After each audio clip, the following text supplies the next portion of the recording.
আজকে আমি প্রথমে ইউটিউবে আসলাম, আপনাদের একটা নতুন ট্রিক্স দেখাবো। এই ট্রিক্সটি হলো যে অনেকেই বলে যে ফেসবুক ফ্রেন্ডলি হাইড করার জন্য শুধু ল্যাপটপ বা কম্পিউটার করা যায়, কিন্তু আসলে মোবাইলে করা যায়। সেটির জন্য ইউসি ব্রাউজার প্রয়োজন হয়। তো আমি এখন ইউসি ব্রাউজারে যাব।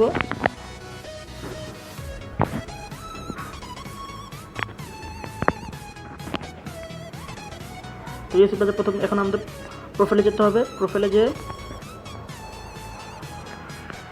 যে ফ্রেন্ডে ক্লিক করতে হবে। ক্লিক করার পর এখানে এখানে ফ্রেন্ড লিস্ট লেখা আছে। এখানে ফ্রেন্ড লিস্টে আমাদের যেতে হবে এবং আমরা যদি হাইড করতে চাই অনলি মি দিতে হবে। যদি আমরা ফ্রেন্ডসদের দেখাতে চাই তাহলে আমাদের ফ্রেন্ডস দিতে হবে। আর যদি পাবলিক দিতে চাই তাহলে এখানে পাবলিক দিতে হবে। তো এটা আমার প্রথম ট্রিক্স ছিল, এটা আপনার দেখালাম এবং পরে আরও ভালো ভালো ট্রিক্স দেখাবো। সেই জন্য আমাদের ইউটিউব চ্যানেলটি সাবস্ক্রাইব করবেন। পরবর্তী ভিডিওর জন্য আপনাদের কাছে পৌঁছাতে পারি, সেই জন্য আমাদের চ্যানেলটি সাবস্ক্রাইব করবেন। এবং এটা আমাদের প্রথম ভিডিও ছিল। আমি এর চেয়ে নতুন নতুন ভিডিও পরে আপলোড করব। সেগুলো দেখার জন্য অবশ্যই আমাদের চ্যানেলটি সাবস্ক্রাইব করবেন। আশা করি বন্ধুরা এই ভিডিওটা আপনাদের ভালো লেগেছে। তাহলে লাইক কমেন্টের মাধ্যমে আমাদের ট্রিক্সটি কেমন লাগলো সেটি জানাবেন।